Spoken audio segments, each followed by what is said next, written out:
Darkness, 10, 9. You're listening to the Launchpad Podcast with J-Man. Brought to you by Gallant Media. 2, 1. Here's your host, Ignition. J-Man. Hey, how you doing? J-Man here, and thank you for joining me for another edition of the Launchpad Podcast. If you haven't subscribed already, head over to youtube.com/jmanisalive. You can find me online as well at thelaunchpadpodcast.com. The guest that I have on the show today was an early adapter of cryptocurrency. He is now working in cars, and he's actually possibly the very first dealership to accept cryptocurrency, which is a trailblazing thing, which is why I wanted to have you on the show. And then we're going to talk about cryptocurrency, cars, the whole gambit. Welcome the owner of Car City Canada right here in the nation's capital, Jourdan Legace. How you doing, buddy? Good, Jason. Thanks for having me. All right. Now, there's so many different things that I want to talk about, and you do many, many different things. And cars would be one of them. So just number one, in an industry which is so taboo, being in used cars, lightly used cars, cars in general, why did you want to put that target on your chest? That's a great question. I never thought that I would be in the car industry growing up. I grew up from a restaurant background, but I did have that business mind and the entrepreneur ideas that I wanted to do. So I got introduced to cars from an old friend of mine. I was actually working in the fitness industry for a long time, which I still enjoy. But I made the leap, took a leap of faith. Cars have that stigma, right? And people always say, oh, the used car salesman pitch. And, there's so many things associated with it. And I think the reality is that if you're an honest, good person, and if you really believe in what you're doing, that's going to come out at the end of the day. So I ignored the noise, and I've been doing cars now for almost 10 years. I've had Car City now we just had our 5-year anniversary in February this year. So that's really exciting. Lots of ups and downs, just like in any business, but so far so good. Right. Now, we'll go to the negative first, and we'll talk about the positive. You're talking about the ups and the downs. And coronavirus has really played around with the supply chain. And that's not just food, that's not just lumber, but apparently it's been wreaking havoc with the car industry. How has it affected your business? And how is it also affecting the prices of vehicles? That's a great question. It's been a common question that I have from a lot of clients as well that come in. What's going on from what I can see and what we're seeing in the marketplace is that there's a shortage of trucks, number one, a shortage of high-end vehicles. The average everyday car you can seem to still find, but specific vehicles that people really, really desire, there is a shortage. I believe in Canada, a lot of those vehicles are going to the States. So US dealers are buying them. And there's a lot of things at play too.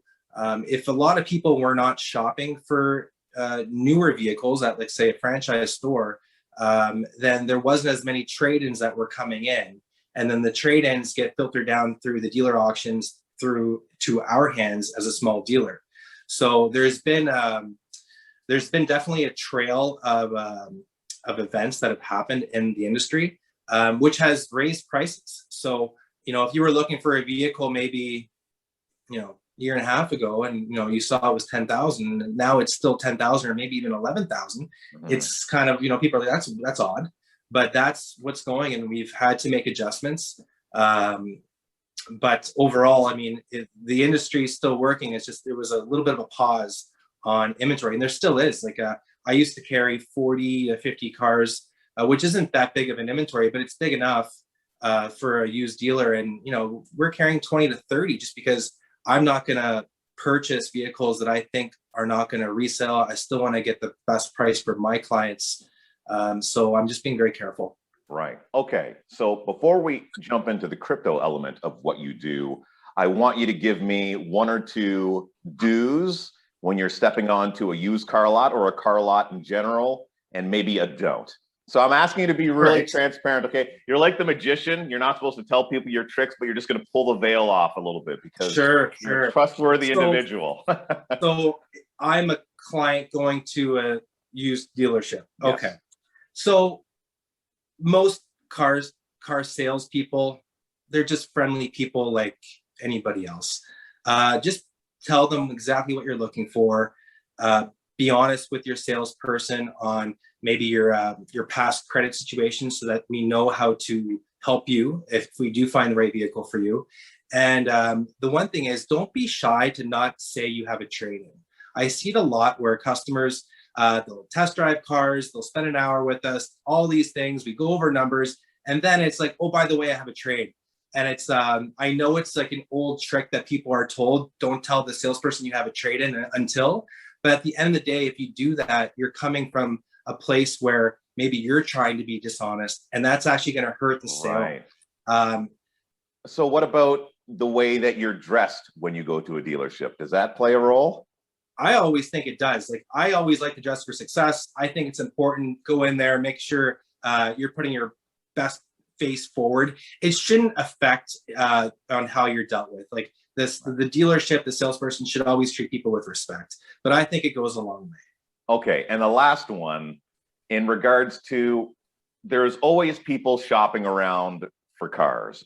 I'm in business, you're in business, and I know that people don't like being sold, but I don't like being on the other end though, and people trying to sell me on what they want, right? In regards to the deal that they want with whatever it might be. So people shop around for cars and trucks. Is there an etiquette that they could use when they're dealing with an individual like you? Or does it not grind your gears whatsoever? Is it something that you're just used to? It's something that happens in the industry? Or is there a way that someone could do it a little bit differently to where maybe they'd have a little bit more success? You know, that's a good question. I don't find that it's that big of a deal to me or my team. We meet people from all different areas of life and different situations. I mean, we're not going to judge. I think at the end of the day, if somebody comes in and they're a nice person to deal with, they're going to get a better deal. Like, I want to sell a car to somebody that I actually become friends with. And I'm a sales guy at heart. So I'm probably one of the biggest laydowns when I want to go buy something, because I'm a salesperson. So I will take the deal. But saying that, I want to make sure that if I get along great with my client, which we 99% of the time we do, I'm going to try to give them the best service and the best vehicle and all the products that I can possibly give them so that they're happy. And if a customer comes in and they're very uptight and they're very reserved, that might just be their personality, and we don't, there's nothing wrong with that. Mm-hmm. But I find that if you get along good with the person selling you the product, you're going to get the best deal possible. Right. So even if you have to just put that face forward, try it, because we're all people just trying to earn a living, and we're not trying to, go on, retire off your sales. It's not going to happen. Right. Just be likable. Be a likable person. That's correct. Yes. And I can vouch for Car City Canada. I have bought a vehicle through them myself, and I was put through to you by another great individual, Matthew Britt. I love to give him a little bit of love every time I can. He's just such a badass Absolutely. name. It's like a superhero name. And absolutely. Thanks, Matthew. Yes. And so you're also one of the sponsors of my podcast. You've been with me for a couple of seasons. And I just want to take this opportunity right now. All the names that you see around these screens right here of Jourdan and myself, these aren't just individuals that are throwing money at me and I just want them to be sponsors of my show. These are people that I know, people that I like, and people that I trust, and people that I would love to see you do business with, because they've just been so great to me. So got that in there. Now let's jump into the cryptocurrency.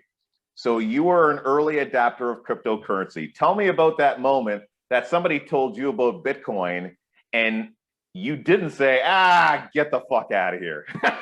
Sounds good. Sounds good. So, so my story is a little bit different. I mean, I was always big into conspiracy facts, not conspiracy theories, but conspiracy theories, things like that. So how I found Bitcoin was, I was actually researching another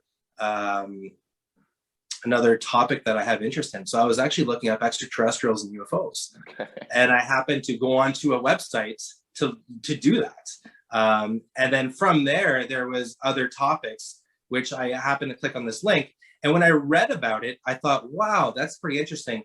During the time, like if you remember, Ron Paul was running for president of the United States, and he was big on ending the Fed and or even just auditing the Federal Reserve. So when I was hearing all of that, and then I read about Bitcoin, it made sense to me. And I said, hey, like this could be something, I want to be a part of it. And that's how I learned about it. And then from there, it's been a great journey, not as just only as an investor, but as learning how to accept it as a business. And you see the world changing right now. It's really coming on strong, and there is ups and downs in there as well. But that's how I got started in it. So because I had an alien love, I guess you can call it, I dove into Bitcoin. So super weird, actually. Go figure. Yeah. Now, I think this is actually a really great story to share, because there's a lot of people that don't know what Bitcoin really is, still don't understand digital currency. What was it that you did to elaborate your knowledge on the topic that you think would be useful to someone that might be interested in looking into it right now? So I'll say this because everybody else in the crypto space says it. I'm not giving financial advice. We're just talking. Right. So I would say if somebody's interested in learning about Bitcoin or cryptocurrencies, it's taboo to say do your own research, but you really do. You actually have to learn it. I would say start with the Bitcoin white paper written by Satoshi. Read it, learn about it. Start going on YouTube, Twitter. You can see everybody that's, how many followers they have. You'll know if they know what they're talking about, and just learn. It doesn't take much time to watch a YouTube video, just to understand the basics of it. A lot of times people are like, well, I don't understand how it works. My rebuttal to that is, do you really understand how email works? Right? You send the email and the other guy gets it. So you don't have to understand what happens in the back end of the internet and the computers to know that email works. So Bitcoin and other cryptocurrencies, it's the same idea. With the new technology that we have, people will learn to adjust to it. And you're seeing now more and more people come on board that want to be a part of the crypto phenomenon. I think the stat was, 150 to 200 million people are using Bitcoin right now in the world, which is a small percentage when you look at the world being around 8 billion people. Right. So there's still lots of room for growth as far as adoption. And you see in countries like El Salvador, just making it legal tender just the other day, which means that I believe all businesses in El Salvador will be accepting Bitcoin as a form of payment. And you could also use it, everywhere in the country for everything. Right, and they're going to be using the energy from their volcanoes to mine for cryptocurrency. That's bananas. Like, that's awesome, right? It's pretty interesting. I never thought of that when I read that the other day as well. I thought that was pretty neat, considering there was the FUD of Bitcoin being not an energy efficient way through the mining, and it seems like they're going to try to solve that with the volcanoes. And there's lots of other topics you can go down that road about if it is efficient, and there's arguments on both sides. So we don't need to get into that. That's a whole other story. Mm-hmm. But yeah. Okay, and now NFTs. So non-fuckable something. I have no. What are they called again? NFTs? So non-fungible tokens. Non-fungible tokens. And what does that mean? That's a good question. That's another one that you really, for someone that really wants to learn, I would say go to Wikipedia and really get an idea of it. For me, non-fungible token, it's always going to be there. So if I buy an NFT of, let's say, a piece of art, and there is only one, there might be 100 copies of it digitally, but number one is number one. Okay, you'll always own that piece. This is also where people are going to be getting into smart contracts later through NFTs. Okay, so there's companies out there that are creating NFTs and actually getting people paid residually through a smart contract on their NFT. Okay, so my head just exploded. Let me try to break this down, because For sure, like there's people in crypto, you're talking right now, they're like, yeah. And he's probably not elaborating enough. And then there's people like me who I really want to talk to where my brain is melting as you speak. So I'm just going to give you an analogy and you tell me how close to on the ball I am. Okay. Sounds good. Because I have sports cards. Okay. Now I know that I don't own the rights to the sports card, and that would be the difference, I believe, in between an NFT and trading cards. But what's making the card boom come back right now is that for your card to be official, it needs to be run through a rating system. So there's 3 companies now that rate cards. So the reason why there's a Wayne Gretzky card selling for $1 million is because not that it's the first print, but it's one of the Wayne Gretzky cards that's in the best condition. So let's say there's 10,000 Wayne Gretzky cards out there. 100 of them have been ranked and from 1 to 10, and you happen to have the only 10 and the other ones are 9. And that's what gives it its value. Now, is that similar to what's going on with NFTs? The fact that you're the first or there's a limited amount, what exactly gives the value to one of these things? That's a great question. I think the quick answer is a lot of these NFTs will have 100 copies or 1,000 copies, and number 1 will be the most valuable. Okay, and then number 2 followed by number 3, and so forth. So that's the quick answer. Is there going to be other ways that they're going to make NFTs more valuable that we might not think of? Probably there. So there's going to be more to come. I think that the NFT boom has created a lot of questions, just like you have. We'll see how it plays out. It reminds me a lot of the ICO craze, which was the independent coin offering craze that happened in the last cycle of Bitcoin, which was back in the 2016, 2017, 2018 time, which was, they were trying to mimic like IPOs. Okay. So it reminds me of the boom we had with that. I believe that NFTs will be around forever. And if there's a lot of companies that created NFTs back in 2018, and we're in 2021, so they've been around for a long time. They're just finally starting to hit their stride. Right. So these are collector's items is what we're talking about basically, right? That's what's in the media right now is the collector's items, the art. That's what we're seeing most of. Right. An artist, I have an artist that works with me. He's an amazing singer, and his name is Faisal, F-Y-S-L. I'll throw him out there. And he's great. So, he wants to potentially do some NFTs where he could have a clip of his music on an NFT, and then he can sell that clip of his music. So artists are doing that. You saw deadmau5 do that. There's a lot of other big musicians. Now, if someone was to buy his NFT, but it was number 1, that would be the most valuable one. And that value is based on what, the marketplace, or just, the marketplace are just individuals, but what gives it its intrinsic value, right? It can be number 1 of anything, but if it's number 1 of something that people don't want, what's the value? So there has to be a value associated to that. How is that established? Well, the marketplace will determine value. You look at these big artists. I'll use deadmau5 as an example. He's so well known in the world that if he does release NFTs, they're probably going to have more people buy them, which makes them more valuable. So it's going to be, the marketplace will determine the value of these NFTs. Okay, but realistically, let's say, I know you believe where you think this is going, but we could be doing this whole NFT thing and people are buying NFTs like crazy. And at the end of the day, NFTs never do take, and it was just a craze. So that is a possibility. Sure. Absolutely. I'm bigger on the fact that there's so much development in the crypto space for smart contracts. They're going to be using NFTs with smart contracts. And at the end of the day, Bitcoin and Ethereum are going to have so much development going on in those worlds that NFT will be a part of it. Is it going to be bigger? I don't know.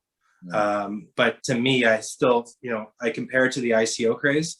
I think that we'll probably see, we saw the market go really high on NFTs, pieces of art for $80 million, and big numbers. And, probably now that's gone down a little bit, we'll probably see another craze in the next Bitcoin cycle. But for me, I'm a Bitcoin guy. So like, I think Bitcoin is where people need to be focused. I don't think the main focus should be on NFTs for somebody that's looking to invest.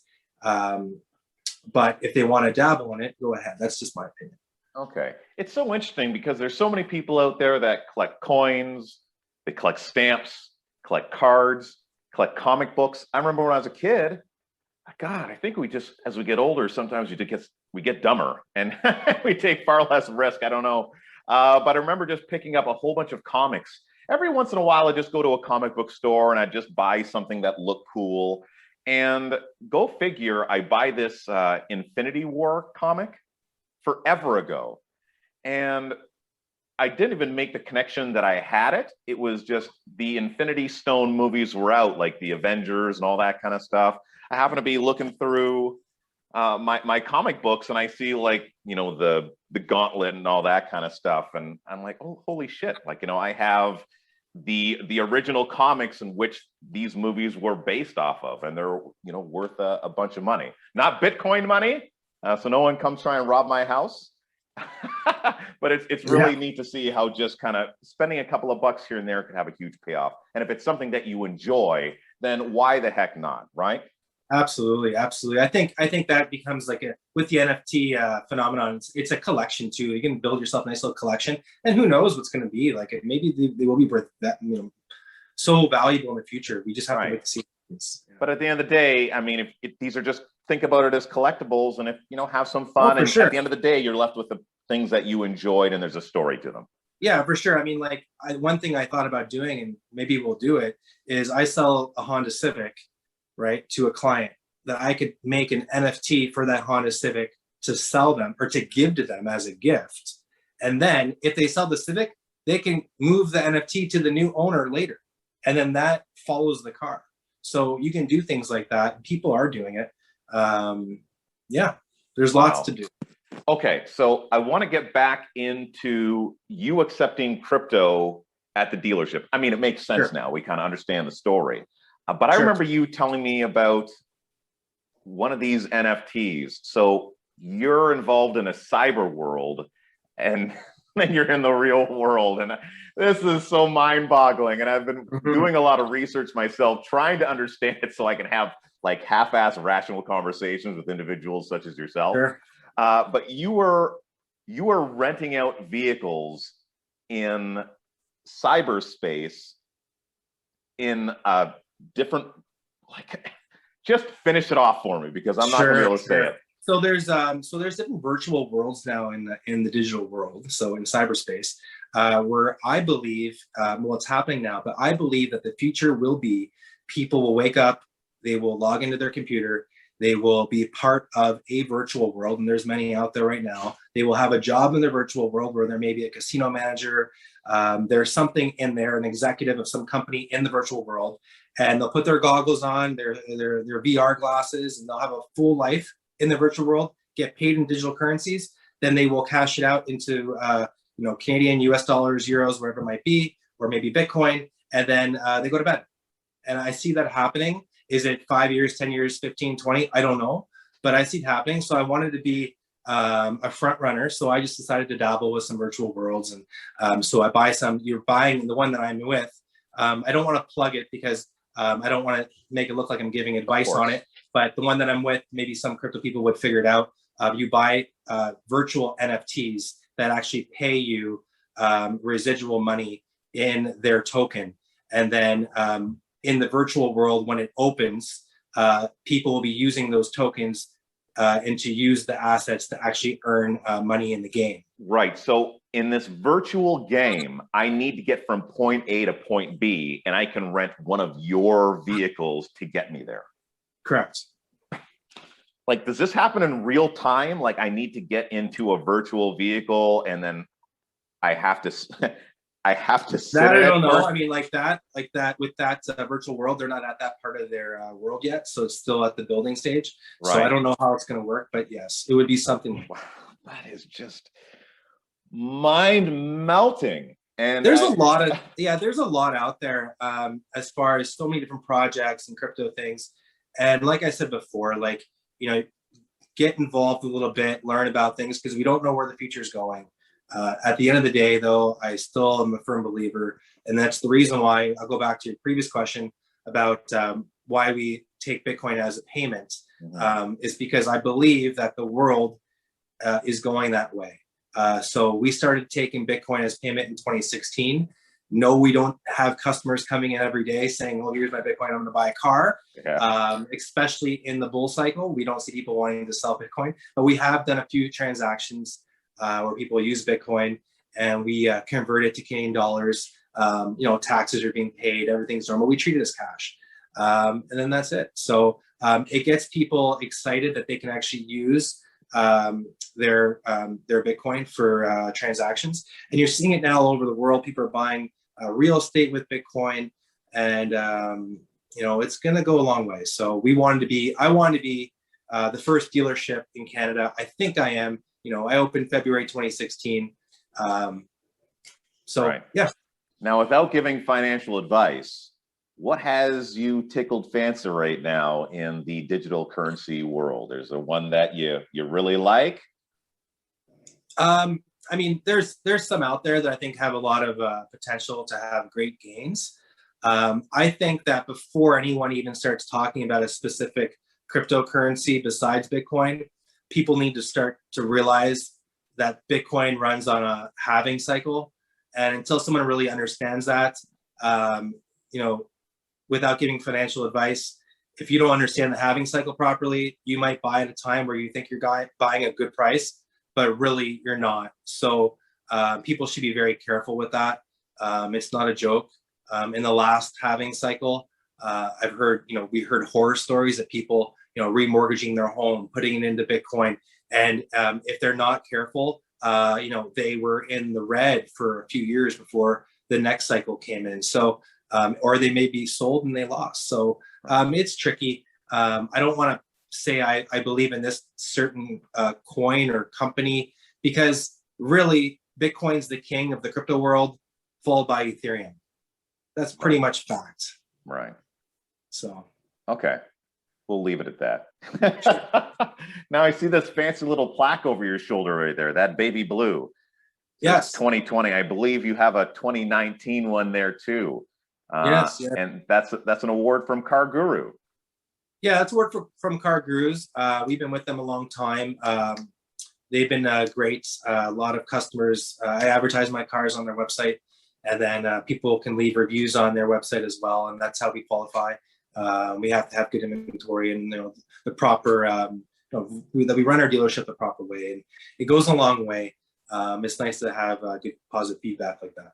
Yeah. Well, I mean, like you said, in regards to cryptocurrency, and that's where the world is going. As soon as a person finds out about a new place or somewhere that they want to do some business, people are going to Google reviews. They're going to the review sites. They're going to TripAdvisor. And let me say this, actually. When you guys go to these sites, because this used to be a pet peeve of mine, when I go to TripAdvisor, some people would give a resort a bad review because it rained all 7 days. That's not the resort's fault. True. You know, so, you know, take some time and look at the reviews. You know, Jourdan, you have great reviews, you know, and go through them. And I always look for the ones like, what are the things that I see that repeat, right? And those are the ones that are true. And those are the ones that you should, you know, base your opinion on. And by all means, I think there's way too many people out there that want to go out there and leave a negative review, and so many people that have positive experiences that don't take the time to write a positive review. When you go somewhere and you have good business, do your best to sit there and give them a positive review, because it does mean dollar signs for business and help keeps, you know, the doors open, the lights lit, and you employ people as well. I agree. Like I've been personally leaving more reviews lately. I think especially what all of business I've gone through in this past year and a half, that people that normally wouldn't leave reviews should be encouraged to do so, because people are shopping online. So whether if it's a restaurant, a car dealership, a mechanic store, I'm just thinking of things that come to my mind here. But it could be, landscaping companies, like whatever construction businesses, like leave a review, because those businesses were hurt so much that people need to know what type of business they're dealing with. And yes, you're going to get bad reviews. It happens. Take it as a learning experience. I've had bad reviews, and I just try my best to get better. Even if I'm right or if they're right, that's not worth the confrontation. It's just sorry and move on, and we just try our best. And but reviews are huge. Right. They're very important. Right. Take some accountability. That's some good business advice. Right there. Taking a little bit of accountability, no matter what side of the fence that you're on, can go an incredibly long way, because everyone wants to be right. So let the customer be right. Okay. Well, Jourdan, thank you so much for taking the time to talk to me, because I know time is money. So I'm going to let you get back to what you do best, which is putting people in their cars and getting those cars their forever homes, as I like to say. And we're also going to be talking about a big sale coming up in the near future, a one-day big sale. Details are still being worked out, but it's going to be huge. It's going to be huge. It's going to be huge. All right. So thank you so much for taking the time, Jourdan. And if you enjoy the podcast, please subscribe, share, like, whatever format that you're on. Check me out at the launchpadpodcast.com. And you take care, be well, and love simply because you can.